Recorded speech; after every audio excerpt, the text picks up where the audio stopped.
¿Cómo se filosofa a martillazos? 8. Los mejoradores de la humanidad. 1. Conocido es mi postulado, según el cual el filósofo se sitúa más allá del bien y del mal, encontrándose por encima de la ilusión del juicio moral. Este postulado deriva de un descubrimiento que yo he sido el primero en formular. No hay hechos morales. El juicio moral, como el religioso, se funda en realidades ilusorias. La moral no es sino una interpretación de determinados fenómenos, y más propiamente, una mala interpretación. Semejante al juicio religioso, la moral caracteriza un nivel de la ignorancia en que falta aún la noción de lo real, la discriminación entre lo real y lo imaginario, de modo que en este nivel la verdad designa sin excepción cosas que hoy día llamamos ficciones. De lo cual se infiere que el juicio moral nunca debe ser tomado al pie de la letra, pues siempre consiste en un puro contrasentido. Como semiótica, por cierto, es inestimable, pues revela al que sabe por lo menos las realidades más valiosas de culturas e interioridades que no sabían lo suficiente para entenderse a sí mismas. La moral, en definitiva, es mero lenguaje de signos, mera sintomatología. Para sacar provecho de ella es preciso saber de antemano de qué se trata. 2. Me valdré, por lo tanto, de un primer ejemplo. En todos los tiempos se ha querido volver mejor al hombre. Este propósito era lo que primordialmente se entendía por moral. Mas he aquí que este término implica tendencias diametralmente opuestas. Tanto domesticar la bestia humana como criar un determinado tipo humano ha sido considerado como mejoramiento del hombre. Solo estos dos términos zoológicos expresan realidades. Realidades, es verdad, de las que el mejorador típico, el sacerdote, no sabe nada, no quiere saber nada. Llamar a la domesticación de un animal su mejoramiento suena casi a burla sangrienta. Quien sabe lo que ocurre en los circos de animales desconfía que en ellos sean mejoradas las bestias, se las debilita, se reduce su peligrosidad, se las convierte, por el efecto depresivo del miedo, por dolor, herida y hambre, en bestias morbosas. Pues dice, lo mismo ocurre con el hombre domesticado, que el sacerdote ha mejorado. En la temprana Edad Media, en tiempos en que la Iglesia era en efecto primordialmente una especie de zoológico amaestrado, se cazaban los ejemplares más hermosos de la bestia rubia. Se mejoraba, por ejemplo, a los germanos de noble linaje. Pero tal germano mejorado, atraído al convento, quedaba reducido a una caricatura de hombre, un ser trunco, convertido en un pecador. Estaba metido en una jaula, recluido entre conceptos terribles. Helo aquí postrado, enfermo, enclenque, fastidiado consigo mismo, lleno de odio a todo lo que seduce de la vida y de recelo hacia todo lo que era todavía fuerte y feliz. En una palabra, un cristiano. Fisiológicamente hablando, en la lucha con la bestia, enfermarla puede ser el único medio de debilitarla. Bien entendía el problema la Iglesia, echando a perder al hombre, lo debilitaba, pretendiendo mejorarlo. Consideremos el otro caso de la llamada moral, el de la cría, formación de una determinada raza y tipo. El ejemplo más grandioso al respecto es la moral india, sancionada como religión por la ley de Manu. Aquí se propone la tarea de formar simultáneamente nada menos que 4 razas, una sacerdotal, otra guerrera, otra mercantil y campesina, y por último, una raza destinada a servir, los Sudras. En este caso nos encontramos definitivamente entre domadores de fieras, un tipo humano 100 veces más suave y cuerdo. Se necesita para concebir siquiera el plan de tal formación. Respira uno con alivio al pasar de la atmósfera cristiana de hospital y cárcel a este mundo más sano, más elevado y amplio.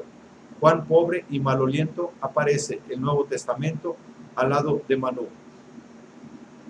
Mas también esta organización tenía que ser terrible.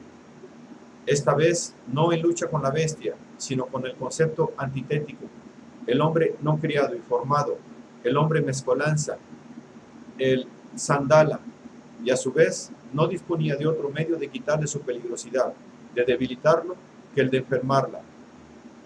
Tal era la lucha con el gran número.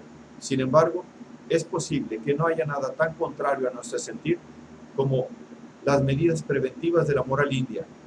El tercer edicto, por ejemplo, Avadana Sastra, el de las legumbres impuras, ordena que el único alimento permitido a los sandalas es el ajo y la cebolla, toda vez que la Sagrada Escritura prohíbe darles granos ni frutos que contengan granos, ni tampoco agua y fuego. El mismo edicto estipula que el agua que necesitan no debe ser extraída de los ríos, fuentes ni lagos, sino únicamente de los accesos a los pantanos y de los hoyos originados por las pisadas de los animales. Se les prohíbe asimismo lavar su ropa y aún lavarse a sí mismos, toda vez que el agua que se les concede como un favor solo debe servir para apagar la sed. Prohíbese, por último, a las mujeres sudras asistir a las mujeres sandalas que dan a luz, así como a estas asistirse entre sí. No se hizo esperar el resultado de tal reglamentación sanitaria: epidemias mortíferas, asquerosas enfermedades venéreas, y luego, como reacción, la ley del cuchillo, ordenando la circuncisión de los varones y la extirpación de los labios pequeños de la vulva de las niñas. El código Manú dice: los sandalas son el fruto del adulterio, incesto y crimen. Tal es la consecuencia necesaria del concepto cría. Toda su indumentaria debe reducirse a andrajos tomados de los cadáveres, su vajilla a ollas rotas, su adorno a hierro viejo y su culto al de los espíritus del mal. Deben vagar sin hallar la luz en ninguna parte. Se les prohíbe escribir de izquierda a derecha y servirse para escribir de la diestra, lo cual está reservado a los virtuosos, a las personas de raza. 4.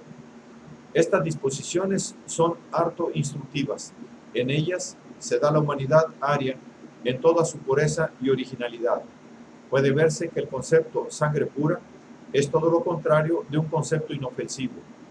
Resulta claro, por otra parte, en qué pueblo se ha perpetuado el odio sandala a esta humanidad, donde este odio se ha hecho religión, genio. Desde este punto de vista, los evangelios y sobre todo el libro de Enoch constituyen un documento de primer orden. El cristianismo, de raíz judía y solo comprensible como planta crecida en este suelo, representa la reacción a toda moral de casta, raza y privilegio. Es la religión antiaria por excelencia. Significa el cristianismo la transmutación de todos los valores arios, el triunfo de los valores sandalas, el evangelio predicado a los pobres y humildes, la sublevación total de todos los oprimidos, miserables, malogrados y desheredados contra la raza, la inmortal venganza sandala como religión del amor. La moral de selección y la moral de domesticación apelan para imponerse a idénticos medios. Cabe enunciar como axioma capital que para establecer la moral hay que tener la voluntad incondicional de practicar lo contrario de la moral. Tal es el grande y desconcertante problema que he estudiado con más ahínco, la psicología de los mejoradores de la humanidad. Un hecho pequeño y en definitiva subalterno, el de la llamada Pia Fraus, me facilitó el primer acceso a este problema. La Pia Fraus, el patrimonio de todos los filósofos y sacerdotes que mejoraron a la humanidad. Ni Manú, ni Platón, Confucio, ni los predicadores judíos y cristianos han dudado jamás de su derecho a recurrir a la mentira. No han dudado, en suma, de ningún derecho.